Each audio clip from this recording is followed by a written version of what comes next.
Okay, this week we're talking about flowers. So flowers are the reproductive organs of angiosperms. Angiosperms are flowering plants, very diverse in color, size, and form. They have one objective, and that's sexual reproduction. And of all the plants that we know that have been identified on Earth, 88% of them are angiosperms. So here's our chart of monocot and dicot once again, and you can see with monocots, floral parts are going to be in multiples of 3, and on dicots, you're going to have floral parts that are multiples of 4 or 5. So a complete flower has 4 whorls. The whorls are calyx, corolla, androecium, and gynocium. And the calyx is the collective term of sepals. In this particular picture, you can see sepals are below the flower. The corolla is the collective portion of the petals. The androecium contain the stamen, which all consist of anther and filament. Gynocium is the pistil or carpel, either one is acceptable, and that consists of stigma, style, ovary, and ovule. Okay, here's a complete flower that's a dicot, and you can see it's got everything. It's got the petal, it's got the sepal, it's got the stamen, and it's got the carpel or pistil. Sometimes you can't differentiate between the petals and the sepals, so then they're called tepals. This is a true lily here. Okay, the pistil or carpel consists of the stigma, the style, and the ovary. And the stigma receives the pollen. That's where the pollen germinates. The style is the slender part of the pistil. It's located between the stigma and the ovary, and this is where the pollen tube grows. And the ovary is the reproductive structure. It contains the ovules, and the ovary is the fruit that encloses the seeds, which the ovules become. Okay, the pollen tube runs down the stigma, or down the style, excuse me. So it attaches to the stigma, the pollen. It begins to germinate and produces this pollen tube, and then it brings the sperm to the female portion of the flower. And the ovule is the enclosed structure, and that's where it's delivered. And after fertilization, the ovule becomes a seed. The stamen consists of the anther. That's the pollen-bearing portion of the flower. You can see there's a close-up of the stamen here. The filament is the slender stalk. And pollination occurs when there's a transfer of pollen from the anther to the stigma, or from a staminate cone to an ovulate cone in conifers. So what if you don't see all these parts? So you remember the complete is going to have the sepals, the petals, the stamens, and the pistils. Incomplete is going to have one or more of these missing. A perfect flower has both stamens and pistils. Imperfect is missing one of these. They're either a staminate flower or a pistillate flower or carpellate flower, you'll see it as. And this is where we have monoecious and dioecious plants, and we'll talk about those in a moment. Okay, here's an incomplete flower. You've got everything but the petals. Imperfect flowers, the top one is staminate only, so it only has stamens, and pistillate or carpellate only have pistils or carpels. Okay, monoecious plants, these have they're imperfect flowers with staminate, the male flowers, and carpellate, female flowers on the same plant. And here are, this is squash, I believe. So you need to have, there are male and female flowers on the same plant.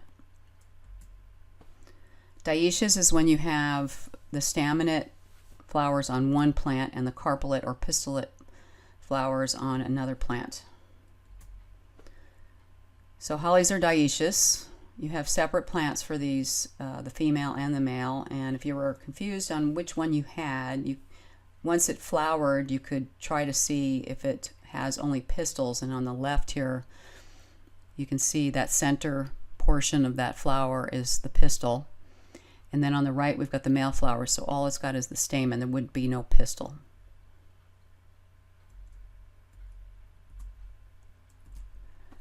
Okay, the other way flowers are described are how they are, whether or not they're symmetric.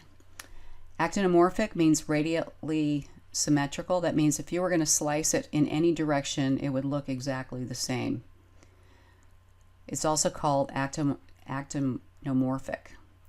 Zygomorphic equals bilaterally symmetrical. So if you were going to slice that in half, there'd be only one direction you could slice it where it would look exactly the same on one side than the other.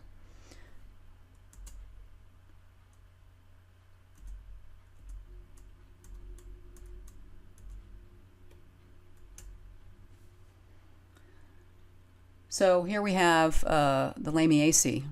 These are bilaterally symmetric. You could not slice it in every direction and get the same identical reflection.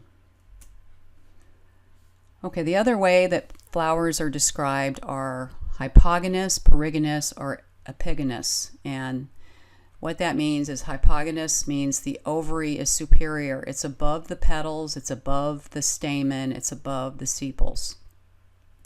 Perigynous is half inferior. So some of the ovary is going to be below other portions of the flower. So you can see here we've got the petals and the stamen are above the ovary and the sepals are below or around it.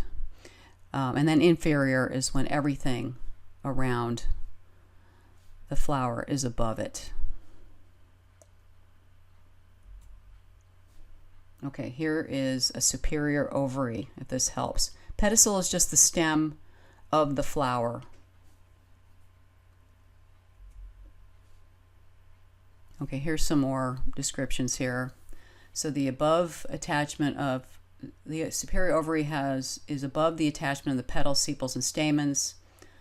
It's also an ovary that's free of the hypanthium, which is just an area, it's the area below the flowers. So again, here's our hypogynous. Petals, sepals, and stamens are attached at the base of the ovary, and perigynous, petals, sepals, and stamens are on the rim of the hypanthium. Okay, we need to talk about Asteraceae because what people don't understand are what people think are petals. Those are actually flowers. So in the center of a sunflower that we have here, those are disc flowers. Every portion becomes a seed, right? Those are our disc flowers. The ray flowers are around the perimeter, and not all ray flowers are fertile. A lot of them are actually sterile.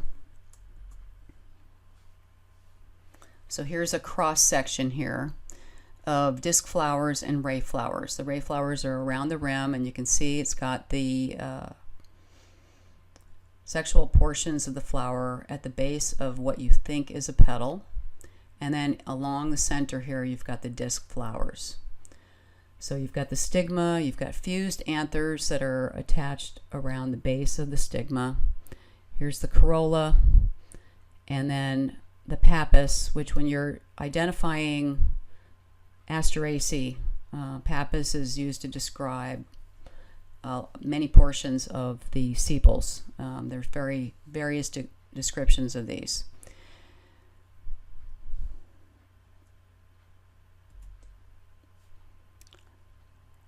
So here we have the head, and you know, the Compositae used to be the family name for daisy family, and that's because it's a composite flower. And so it's got the disc florets surrounded by the ray florets. So there's the corolla of the ray flower, there's the ovary of the ray flower, there's the corolla of the disc flower, the ovary of the disc flower, and then below that you have a bract or a phyllory.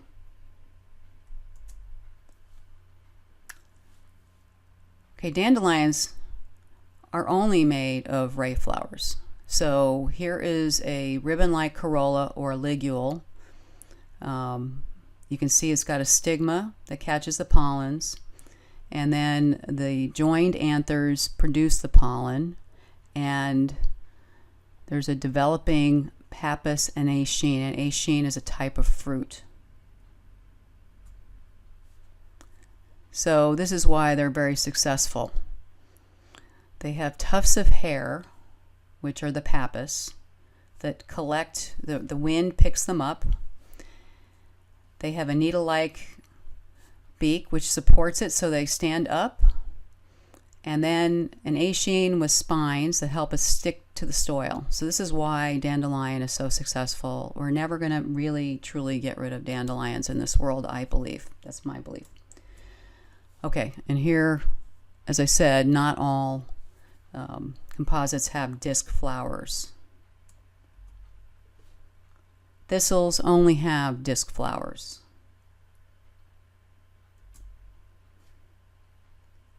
Okay, so the other thing you hear described with flowers are the inflorescence. That's a collection of flower. And here's the pedicel. If you remember, I mentioned pedicel is a flower stalk. The peduncle is the supporting stalk of an inflorescence. A bract is a cluster of bracts, are called an involucre, and you can see the flower on the top there. So in this picture, you can see the peduncle is below the collection of flowers. The pedicel is the stem to the flower. So there's your pedicel, there's your bract, there's your peduncle. So here's some different types of inflorescences. Indeterminate inflorescence type tend to have the first flowers open at the base, and some of these could be a head or a panicle, a spike, or an umbel. Determinate inflorescence types are going to have the first flowers open at the top or the middle, and these are cyme, dicacium, monocacium, and scirpoid.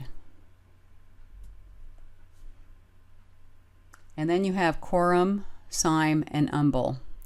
So a corum, the youngest flower is going to be in the center. So that's going to be the last to open. A cyme is going to have the oldest flower in the center. And in an umbel, all the pedicels arise from the same common plant, and the type of plants that are usually in this group are in the carrot family.